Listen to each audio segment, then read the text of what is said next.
That was weird. Look, guys, is the BEACN stuff, the mic, the mix, and the Mix Create, is it as good as we thought it would be? Did it live up to my hype of my excitement? Because I've been using it for 3 months. It's still very difficult to find in stock, and it's not cheap. So is it worth the effort to find one and then worth the money to buy one? It's a very important question. And I'd like to tell you that after using this as my main mic for 3 months since it launched, I have some thoughts. 5 thoughts, actually, 5 specific thoughts. Some of them good, some of them not so good. Let's go over all those 5 things. I'm going to start from the good stuff, and slowly we're going to make our way down to the bad stuff. Okay? How's that sound? Let's go. Guys, before we jump into thought number 1, I want to ask you a little bit of a hard-hitting question. And yes, this is a sponsored question. Have you felt the urge to learn something new recently? Whether it's a new skill that would help improve your content, or maybe just a new hobby that you've been wanting to get into for a while. Well, I'm going to say it. You should start learning that thing right now. You should start right after this video. Skillshare is an online learning community with thousands of classes. My editor, Scott, and I have been diving into Skillshare courses over the last couple months, which, by the way, Skillshare is the sponsor of this video. Thank you so much for the support. Scott's been working on the basics of After Effects and Apple Motion in order to add some polish and sheen to these videos, while I've been jumping into Unreal Engine 5 in my spare time, which, by the way, it is the weirdest thing to think about. I literally have the CEO of a game development company teaching me 3D software. Like, what world do we live in right now? His name is Mustafa Nafe, by the way, and he's super dope. But I think that we should all collectively make 2022 our year of learning and growth. And Skillshare is an awesome community of creative and inspiring people to help you do just that. And it's not just like video production or other artsy stuff. Like, you can learn business, you can learn accounting, you can learn just general life skills. So if you're looking to learn something new and you want to dive right in, the first 1,000 people who use code Alpha Gaming, or just use the link in the description below, will get a 1-month free trial of Skillshare. I'll see you over there, and let's get back to the video. All right, Scott put a list on the side of the screen here. Numbers 1 through 5. 1 is going to be the best thing about this that I've learned. 5 is going to be the worst thing about this that I've learned. Let's start with number 1. My absolute favorite thing about the BEACN stuff is their software. It is miles ahead of any other product, and they added stuff in here that just doesn't exist anywhere else. I mean, the stuff that just comes built into this EQ is the most robust EQ I've ever seen. Adding as many bands as you want, the control you have over the bands, the de-esser, the guide for new people, the exciter, the bass enhancer, like, it sets the bar high for how much control you have over your audio. They rethought all the plugins on this mic chain. With the noise suppression, the expander is fantastic. The way the compressor actually works and is easy to control, I'm blown away by how much thought and effort put into this. But not just the microphone stuff. The mixer itself also has a bunch of features and control functions that just don't exist anywhere else. Like, for example, the latest update that they dropped added an extra output called VOD track, so that you can send your music separately over a different channel to Twitch, and that way your music doesn't show up in your VODs. Or in my case, the reason I would use this is that way when I do flashback recordings or grab clips and stuff from streams, I don't have any music in there that's getting cut up with all the cuts that we make when we make shorts and stuff. Like, no other hardware has added this separate track, and there are a million little things like that they've done. I'm super impressed with the intuitiveness of this system. And by the way, I feel like I should say, like, this isn't a review or like a tutorial on how to use it. If you want to know the deep dives of all of these plugins, go watch. I'll link the video down below on my tutorial on this microphone. It's super powerful stuff, and this kind of leads me to the next one. 1 and 2 are kind of combined. I love the innovative team behind this product. These are the same guys that made the Go XLR, which was an insanely innovative product when that came out 3 years ago. So you have this group that are incredibly experienced, but they left their cushy jobs at TC Helicon to start their own business, and now they're trying to make a name for themselves, which means they are pulling out all the stops. They're taking risks. They're trying new things. You should see how often they update the software and push out betas of like, hey, we want to see if you guys like this. This is a new thing we haven't seen before. For example, I'm actually running a beta version of the software right now because they tried this new feature that I'm in love with. You can see underneath my microphone, there are 2 mute modes.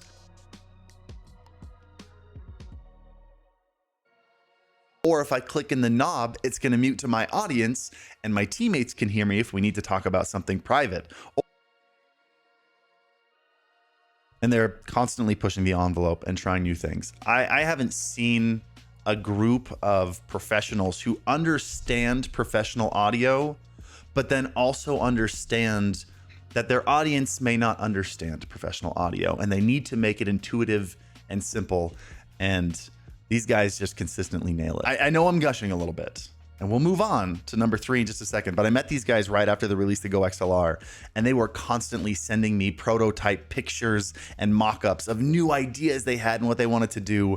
And their passion inspires me, and I just love a team that takes risks. Point number 3, and this is probably the last one that's like fully positive, is that I am in love with the fact that this thing can integrate into other hardware setups. I don't know if you know this, I still use the Go XLR Mini on my setup. Behind my PC over there, I actually have a Go XLR Mini because I have this shotgun mic right here that goes into it. And I need the IO. I have 3 mics plugged in, plus I use the line ins and outs of the Go XLR Mini. The line in is going from my guitar, the line out goes to my speakers, and I have access to all of those things. You can see in my mixer, here is my Go XLR. I'm capturing that and I can control it with the BEACN hardware. This mic over here is actually a microphone that's connected to my camera and captured via a capture card. So all in all, I have a BEACN microphone, a Go XLR input, and an Elgato input, all being controlled by the BEACN setup. And on every single one of them, I have submixes and I have 2 mute modes and I have complete control over it. And this kind of flexibility opens up the door for me to do kind of some crazy things. I use both the Mix Create and the Mix at my setup, and both of them are just grabbing ins and outs and I have complete control. So that kind of flexibility would be something I would have a very hard time giving up if I were to move back to a different system. Talking point number 4, the mic quality. The mic quality, I would give it out of 10, maybe 7. Like, how about this? Mic quality on its own, just going straight in, 5 or a 6. Mic quality after all the software that we have in here, 8 or 9. Let's give it an 8. This mic is not an SM7B. And we shouldn't kid ourselves and pretend it's just as good, purely quality-wise, as an SM7B. If I had to place it somewhere, I would say this mic is directly between the Rode Pod mic and the SM7B, right in the middle there. So if you've watched streams with a Pod mic and you thought, oh, this mic is fine. Like, I used the Pod mic on my stream for a while and people loved it. I loved it. If you're fine with the Pod mic, you'll be fine with this microphone. And BEACN's strategy is pretty clear here.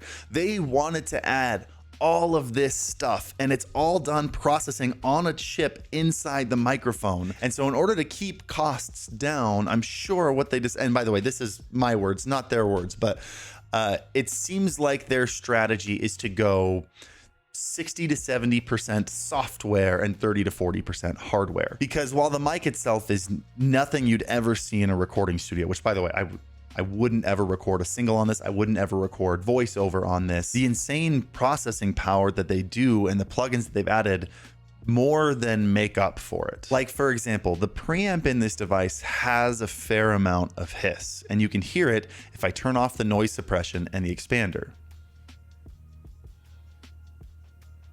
That's the sign of an okay preamp.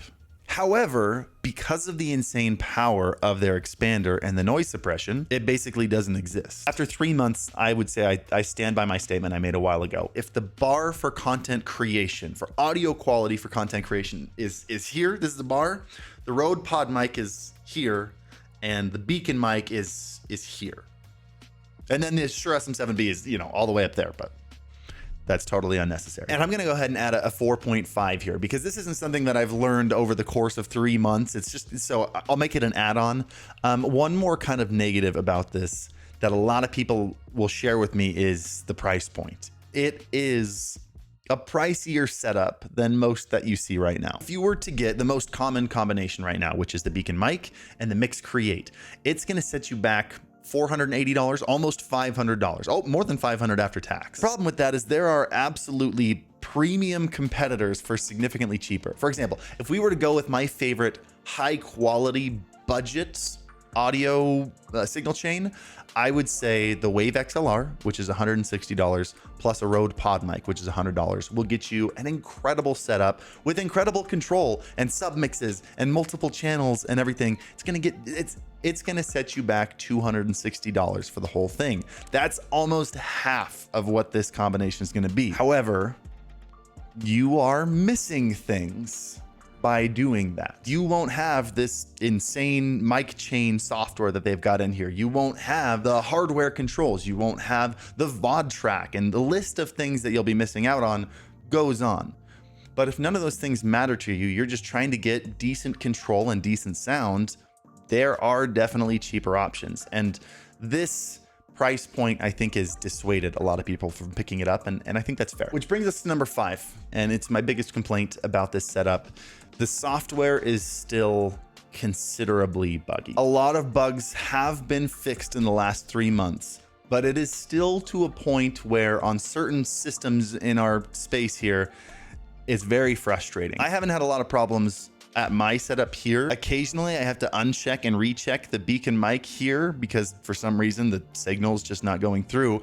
But in our recording studio, BEACN will crash almost every time we use it. Like if we can't fix this, we're gonna have to swap it out with an Elgato setup like this week. And even last night I was gaming with a friend who was using it. The BEACN software crashed. When he booted it back up, he couldn't get any signal to go into Discord, and we had to play an entire game with no voice chat. I want to give them a little bit of the benefit of the doubt that I know this product's only 3 months old, and I know they're pushing out updates almost every single week, and I want to remain positive, optimistic that that'll get fixed relatively soon. But I feel like it's very important, if you're looking at picking this up now, it's important you know that that still exists, and it's not a minuscule issue. Like, it will get in the way of your content if it's bugs that you deal with. I'm fortunate enough that it doesn't happen at my setup for some reason, so we'll see. But that's it. That is my list. That is my experience over the course of the 3 months with BEACN, and I want you to take it or leave it. And by the way, if you haven't hit the like button, don't know what you're thinking, I made this for you. I made this for you for free. Hit the like button. Helps out more than you know. If you have any thoughts, please leave them in the comments. If you don't, leave an emoji because it helps support the channel. Throw a random emoji down there. That'd be great. If you see an emoji that you like down there, like that comment. Let's get the most popular emoji to the top. I got 3 hours of sleep last night. I love you guys. I hope this helps. I hope this gives you some insight into some stuff that maybe you haven't had a chance to try. And as always, happy streaming.